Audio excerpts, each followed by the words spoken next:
A Polícia Civil do Rio de Janeiro realizou hoje uma mega operação no Complexo da Pedreira, zona norte da cidade, desmantelando o maior centro de receptação de metais furtados do estado. Nós estamos falando de estruturas complexas, estruturas multimilionárias, estruturas bilionárias que lucram em cima desse tipo de crime.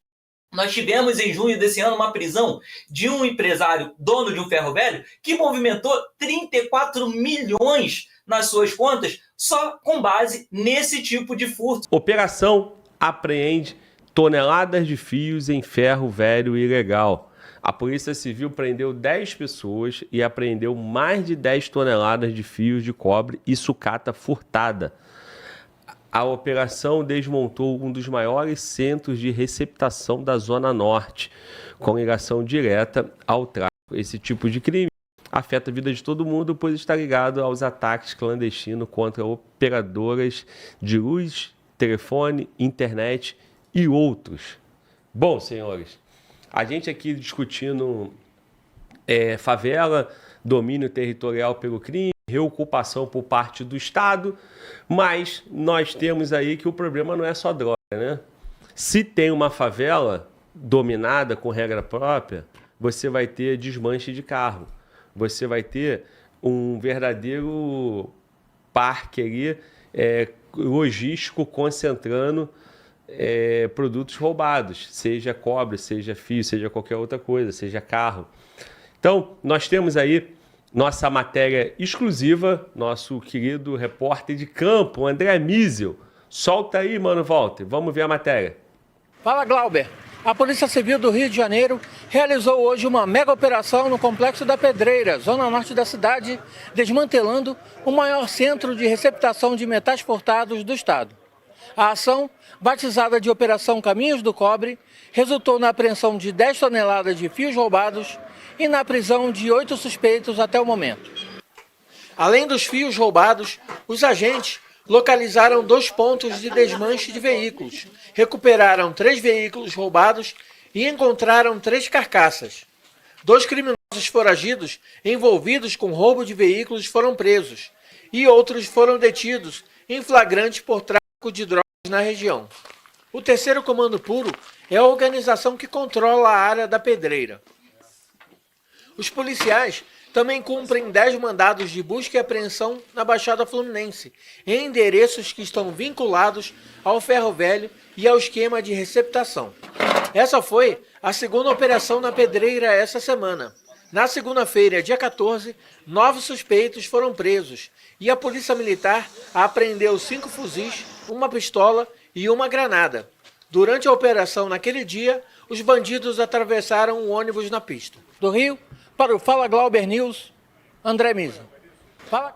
Muito bom, André Miesel, muito bom. Senhores, eu vou passar para o Miquel, vocês viram aí o ambiente, né? Aí vão falar que não é problema de prefeitura, né? Que problema de segurança pública é só com o governador. Olha o estado que a população vive. Desordem, não tem nada ali, cara. A pobreza impera, pavimentação pública, é um ambiente totalmente desordeiro, é um ambiente totalmente vulnerável. E aí vai tendo diversos problemas, diversas formas de criminalidade. Miquéias, agora é tonelada de cobres, cara. Não bastasse a tonelada de cocaína, agora é tonelada de cobre também. E a polícia foi lá e apreendeu 10 toneladas. Sua análise, Miquéias. Glauber, é só a ponta desse fio. Porque quando a gente olha os números do Rio de Janeiro, nós vemos que tem muito mais coisa acontecendo. Você destacou bem, a favela ela serve como cobertura para todo tipo de crime. Logo no início aqui do Fala Glauber News, quando a gente começou, nós vemos que os números são absurdos, Glauber. Só de janeiro a junho desse ano foram 87 quilômetros de furtos, de cabos furtados da Light, a concessionária que presta energia elétrica para 31 dos 92 municípios do estado do Rio de Janeiro. 87 quilômetros, Glauber, dá cerca de 40 voltas em torno do estádio do Maracanã. É uma quantidade absurda, e só nos 6 primeiros meses desse ano. Fora, né, os dispositivos que são atingidos por bala perdida, foram 29 transformadores que foram atingidos de maneira irrecuperável, que causaram apagões. E aí como é que o operador da Light vai lá consertar um transformador no meio de um tiroteio? E, Glauber, fora isso, essa questão dos cabos é algo que a gente pensa muitas das vezes, é aquele cracudo, né? O nóia que vai lá roubar 10, 15 metros de fio para poder comprar uma pedra de crack. Não, Glauber, nós estamos falando de estruturas complexas, estruturas multimilionárias, estruturas bilionárias que lucram em cima desse tipo de crime. Nós tivemos em junho desse ano uma prisão de um empresário, dono de um ferro velho, que movimentou 34 milhões nas suas contas só com base nesse tipo de furto, só com base nesse tipo de crime. As investigações elas estão levando a crer, Glauber, que o tamanho do esquema chega a 2,5 bilhões que as recicladoras, as grandes recicladoras, lucram com esses ferros velhos que recebem esse material furtado. E furtado, e no Rio de Janeiro, nada é de maneira sutil, né, Glauber? Os cabos com crachá entram ali na fiação subterrânea, puxam os cabos, amarram em caminhões e arrancam 2, 3 quilômetros de uma vez só, Glauber. E é contra isso que a Polícia Civil vem trabalhando, tentando aí, e são várias operações que não atingem só a rede elétrica, comercial, residencial. Nós temos também furtos da Supervia, a nossa operadora de trens e metrô, que chegaram no ano passado a 62 quilômetros de cabos furtados. E por várias vezes o serviço de trens foi interrompido no Rio de Janeiro também pelos cabos furtados. Então tudo para o Rio de Janeiro, né? É tiroteio, é furto de cabo, é granada na linha do trem, é pistola encontrada no bagageiro do ramal de Belfor Roxo, e assim segue a situação do carioca. Não tem paz em casa, não tem paz no transporte público e não tem direito nem mais a ter energia elétrica. Pois é, cara, e o nosso público tá falando para pagar a CVNet, né? A internet do Comando Vermelho, a internet do Miquel falhando aí, e o dia que todo mundo usar a CVNet não vai mais falhar, né? Parece que isso vai ser uma realidade em algum momento, cara. Ou o Estado faz alguma coisa, ou todos os serviços públicos, o crime vai estar lá, né? Bom, mostramos aí sobre a operação, toneladas de cobre, fio, e o Miquel falou que tinha uma ponta do fio ali, né? Mas eu quero dar destaque também, senhores, para a forma como a polícia opera, né? Quando o Miquel fala de fábrica de gelo, eu lembro da operação que ele se referia, na CDD. E lá, um policial civil da Cole morreu com um tiro na cabeça. Semana passada nós perdemos o sargento Kelvin com um tiro na cabeça. E olhando aquela imagem ali, eu vejo os policiais sem capacete, eu vejo os policiais num protocolo atuando como se fosse no passado, né? E assim, esses senhores sabem fazer o trabalho deles muito mais do que eu, mas eu vejo que a qualquer momento um pode tomar um tiro na cabeça também e morrer, cara. Então, você vê que o Estado ele é tão lento e ineficaz, que ele não consegue dar as respostas sociais, ele consegue sequer dar as respostas de meios necessários para o teu operador trabalhar. E aí morre um, morre o outro, ninguém é responsabilizado, fica por isso mesmo. Carcará, a atuação da polícia é difícil, mas a gente vê que a polícia está atrasada nos meios necessários para atuar. E fale sobre a sua análise sobre essa matéria e também, se puder, complementar com um ponto que eu estou dando destaque, te agradeço. Então, Glauber, eu falei aqui contigo uma vez sobre a implementação do modelo de infantaria policial urbana. O que é isso? É a polícia usar o mesmo material que o Corpo Forças Navais usa, o Exército usa, porque a vida é igual para todo mundo. Claro que o cara não vai ter um carro de combate com um canhão que não precisa dentro da comunidade. Mas o carro de combate com a proteção balística, com aquele modelo que existe, tem que ter. Eu falei sobre o emprego da vestimenta do policial, o EIBC, o equipamento básico de combate dele, que é um colete balístico, um capacete balístico, uma viseira balística.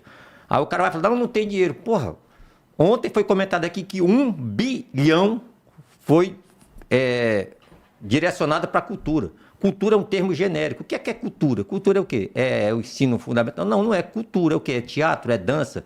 É o que isso aí? Bom, não está especificado. E outra coisa que eu queria comentar, e vou aproveitar aqui, sobre a morte desses policiais. O tiro foi na cabeça. Eu avisei, senhores, tem que ter proteção balística para a polícia, tanto de viatura como corporal no militar. Esses militares tivessem uma boa proteção balística, com certeza não teriam falecido nesse tipo de operação. Outro alerta que eu quero dar para meus amigos policiais aí, prestem atenção que eu vou falar.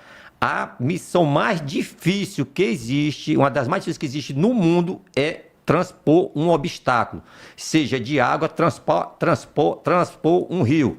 É dificílimo para a tropa. Outra coisa, remover um obstáculo em área urbana. Não pode ser de qualquer jeito, tem que ter treinamento da polícia. O nome disso é transposição de obstáculo. Tem que ter treinamento, tem que ter norma de procedimento para a polícia aprender como é que faz isso. A polícia não pode ir lá, vamos tirar o ferro, vamos tirar essa barricada, não pode. Existe um modelo padrão para você remover obstáculos. A tropa de infantaria do Exército, da Marinha, a gente faz isso com tempos em tempos, a gente faz tipo de treinamento. Como é que passa aquele obstáculo que ele está sendo vigiado e batido por arma inimiga? Quem é batido? O cara está lá esperando com um fuzil para te quebrar, pô. Então tu desce numa viatura blindada, tá protegido. Quando tu vai lá fora, tu tá desprotegido. Para fazer isso aí, tu tem que ter outra operação, outra força para fazer a proteção embaixo. Não, tu vai levar tiro, pô. O seu humano não é compatível com o tiro de 762. Além de ele estar com toda a proteção, ele tem que ter um modelo de engajamento para enfrentar aquele obstáculo. E se ele vai estar com carro blindado, se ele vai estar com qual o tipo de maquinário que vai puxar. Não, eu quero saber o que é que a polícia está tentando remover obstáculo de metal pesado na mão, pô. Já está na hora da polícia comprar um equipamento que chegue lá, agarre e puxe isso aí. Você tem que sair dentro da viatura. Não vai perder. Uma hora vai ser o cidadão do batalhão, depois vai ser um cara do BOP, outro da Core. E o governador olhando e todo mundo olhando e não tem ninguém para falar, porra, tá pegando. A gente tá repetindo o mesmo erro para remover um obstáculo, pô. É chato falar isso aqui. Aí 1 bilhão foi para cultura. Pô, será que não tem ninguém falar, governador, 1 bilhão para cultura e meus homens levantam na cabeça, pô? Porque vai mexer na linha do trem, a gente não tem o equipamento e deu para lá remover essa porra na favela? Baixaria, hein? Pois é baixaria. E aí vamos perdendo aí homens, pais de família que dão a vida pela sociedade. A polícia, Carcará, só para fazer um complemento, a polícia criou uma espécie ali de batalhão, eu não sei, um grupo exatamente, que tem, mas eles levam, quando leva, uma escavadeira, né? Maçarico aí, também. Um maçarico, o Mano Volta citando.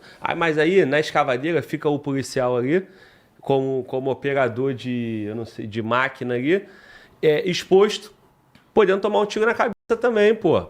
A escavadeira, ela vai ter uma função razoável depois que tu estabilizou o terreno. Mas para tu adentrar, avançar na localidade, tem que passar por cima de tudo, tem que ter um meio necessário. Júlio Roque, clareia isso aí pra gente aí, tecnicamente, e complementando o que o Carcará falou, e o Carcará pediu para falar, depois eu passo pro Carcará. Perfeito, Glauber. A proteção balística ela é dividida em veículos, que é a proteção balística coletiva, e a proteção balística pessoal, que envolve a proteção do colete, o capacete e os óculos, que são proteção visual balística. Aí as pessoas vão perguntar, mas o óculos é a prova de bala? Não, o óculos não é a prova de bala. Ele defende fragmentos de alta velocidade que podem te deixar cego, né? Onde estouram artefatos explosivos, pedaços da camisa do projétil pode se separar e atingir o olho do operador e o operador ficar inoperante. Então, é por isso que os soldados nos filmes que são tão vistos aí pelos espectadores, né, filmes de guerra, estão todos de óculos. Não é porque eles estão na praia. O nome daquilo é proteção balística, policarbonato Z87+. Esse é o protocolo. Isso foi inventado pelo Exército dos Estados Unidos. Todo trabalhador, todo militar que tem a probabilidade de ser atingido nos seus olhos, ele usa uma proteção. Então falamos da proteção balística pessoal. Como foi citado aqui, o cara chega de blindado e desce sem capacete. infelizmente, né, é incompatível com a realidade dessa guerra, né, voraz que está acontecendo no Rio de Janeiro. Então, mais do que nunca, tem que ter proteção individual balística como nas Forças Armadas, como foi citado pelo Carcará. Estamos em guerra, não há desculpas, não há documentos, não há nada que paute o contrário. É uma guerra, eles usam armas de guerra e todos os operadores em terreno têm que estar protegidos pelo Estado. Isso é o básico do básico. Por isso o nome é EIBC, Equipamento Individual Básico de Combate. É básico, é como se você falasse para uma pessoa que trabalha com internet não ter um computador, não ter um celular. E fica inviável. As ferramentas devem ser alocadas pelo Estado a seus operadores para que eles possam trabalhar. Então, é necessário isso. A gente vê muito nitidamente nas tropas de operações especiais policiais do Rio de Janeiro, a CORE e o BOP, eles usam colete sim, mas há algumas missões você vê essas tropas de capacete. Então, você vê um déficit, né? Porque são materiais caros e são materiais que têm data de validade. Um capacete e um colete dura em média 8 anos. Quando passa esses 8 anos, tem que ser destruído, tem que comprar um novo, porque aquele material já não tem a probabilidade de resistir aos tiros a qual ele está falando que resiste. Então, é caro, é dispendioso, mas é necessário para que todas as tropas possam trabalhar no terreno tranquila. Eu acho que o governo do Estado tem sim, né, como disse, a verba para tudo e não a verba para policiais que estão morrendo. Então, um pedido, né, ao nosso governador. Governador, material balístico para todos os operadores do Rio de Janeiro é urgente e necessário. Muito bom, Júlio Roque. O Carcará, pode complementar, por favor. Esse alerta que eu dei aqui sobre a polícia fazer esse treinamento específico, senhores, vocês têm que, dentro da comunidade, você remover um obstáculo, enfrentar um vagabundo, não é competição. Então, remover o obstáculo é uma tarefa altamente demorada. O que é que a polícia tem que fazer? Pô, chegou lá no blindado, show, primeira parte está certa. Quando desce, perde toda a proteção balística. E feito isso aí, chegou no obstáculo, tem que ganhar espaço à frente. Porque não adianta você ficar trabalhando debaixo de tiro. Um tiro vai pegar na sua perna, na virilha, na área mortal, às vezes não é na cabeça. Mas se for na lateral, você também vai pro barro, pô. Não pode. Então a polícia tem que desenvolver um modelo padrão de remover obstáculo. Eu já vi lá que o BOP está treinando com aquelas máquinas lá que chama de transformer, muito bom. Mas só que quando o policial fica lá exposto, o transformer não está fazendo a proteção dele mais. Então tem que ter um modelo, inclusive tem para vender, viu, seu governador? O Israel vende um jipezinho que tem as placas balísticas gigantescas, com os escudos, que protege ali a frente. Então você pode trabalhar de trás dessa proteção. Inclusive isso é para progredir na rua. A pessoa vai progredir na rua, existe uma mini viatura, é tipo um bobcatzinho daquele lá, ele é rodeado de placa, tu conhece esse material? Excelente a prova de... Inclusive tem um modelo para ponto .50, que o policial vai atrás, e ele é transparente, e você vê a placa balística gigantesca lá, nível 5 ou mais, e você pode fazer um trabalho com segurança. Você não pode remover um obstáculo e morrer, pô. Então querer acelerar ali, não tem pressa. A missão é tirar o obstáculo. Tirou, chegou, vai remover. Quem que está à frente? Toma a frente, para que não adianta ficar vendo proteção do lado. Vai tomar tiro de longe, pô. E a polícia é outra coisa. Infantaria policial urbana tem que ser implantada no Rio de Janeiro. A polícia do Rio de Janeiro não é aquela polícia mais do Velho Oeste, meu irmão. É infantaria urbana pura. A polícia do Rio de Janeiro tem que estudar infantaria.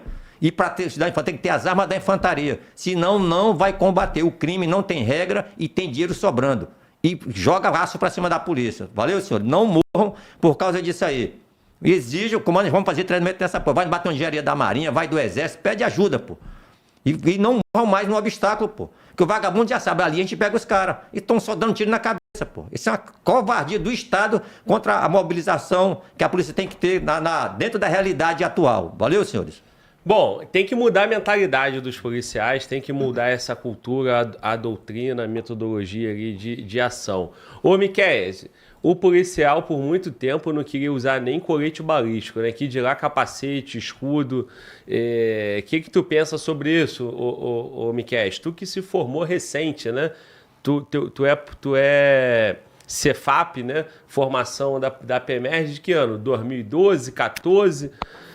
Fala pra gente, Miquéias, o policial, a cultura, a mentalidade do policial tem que ser transformada também para esse combatente que o Carcará tá passando. Por favor, Miquéias. Glauber, a mentalidade do policial precisa ser convertida.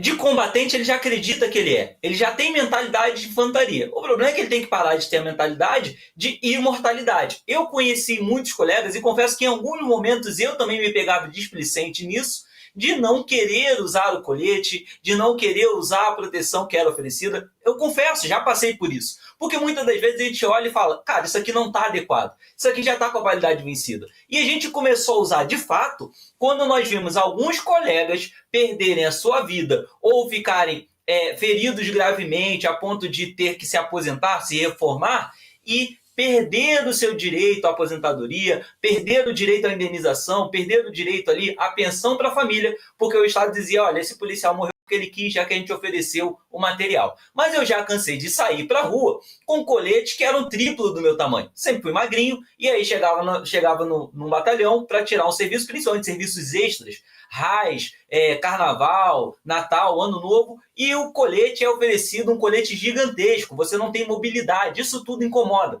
Então não existe também uma cultura da própria instituição de oferecer fardamento e equipamento mais adequado. Tão pouco treinamento, Glauber. Eu confesso que eu já fui para a rua com armas que eu aprendi a usar, virando para o colega e perguntando, cara, tem algum macete aqui? Tem alguma coisa de diferente nessa arma? Tem alguma coisa de trava? Como a MT-40, por exemplo, é uma arma um tanto quanto antiga, mas que está ainda em uso. Peguei ela para trabalhar no Complexo do Alemão e o meu primeiro disparo dela não foi no stand de tiro, foi no meio de um confronto real. Então existe esse problema de cultura, tanto dos policiais, que às vezes optam por não querer usar o equipamento pelo desconforto que ele gera, porque não existe ergonomia, muitas das vezes, no equipamento oferecido pela instituição policial. Existe essa cultura da instituição não se importar com o tipo de equipamento que está entregando para o policial, não só equipamento de proteção, como munição também. Quando estourou aquela guerra na Rocinha, entre o Ney da Rocinha e o Rogério 57, eu fui mandado para lá com uma pistola com um carregador nela. Não tinha carregador sobressalente. Passamos por isso também. E aí tem mais um problema que é institucional a nível Brasil, onde as Forças Armadas, o Exército Brasileiro, é quem regulamenta o tipo de equipamento que as forças policiais podem ter acesso. E a partir daí, existem limitadores para as forças estaduais, para evitar que exista a possibilidade de uma força estadual confrontar as forças federais. Então, por exemplo, as polícias militares não podem ter armas de emprego coletivo contra tropas. Ou seja, se nós quisermos um helicóptero com uma .50 acoplada para fazer um combate a uma tropa de traficantes, como a gente viu lá na Rocinha, 400 passando, se a gente quisesse rasgar eles na bala dentro da mata, não poderíamos, porque esse tipo de equipamento é limitado pelo Exército para as forças militares, as forças estaduais. Inclusive, até a proteção balística de maior nível, que é o nível 4, salvo engano, 4 ou 5, não me recordo muito bem agora, ele também é limitado, não chega para todos os policiais, somente para as tropas de elite, como o BOP, Choque e a CORE, por limitações impostas pelo Exército, justamente para evitar que haja algum processo de emancipação. Ninguém quer, o Exército não quer que exista essa possibilidade de um governador conclamar a República Independente do Rio de Janeiro. Então, são vários fatores culturais que resultam nessa falta de proteção policial durante as operações no Rio de Janeiro.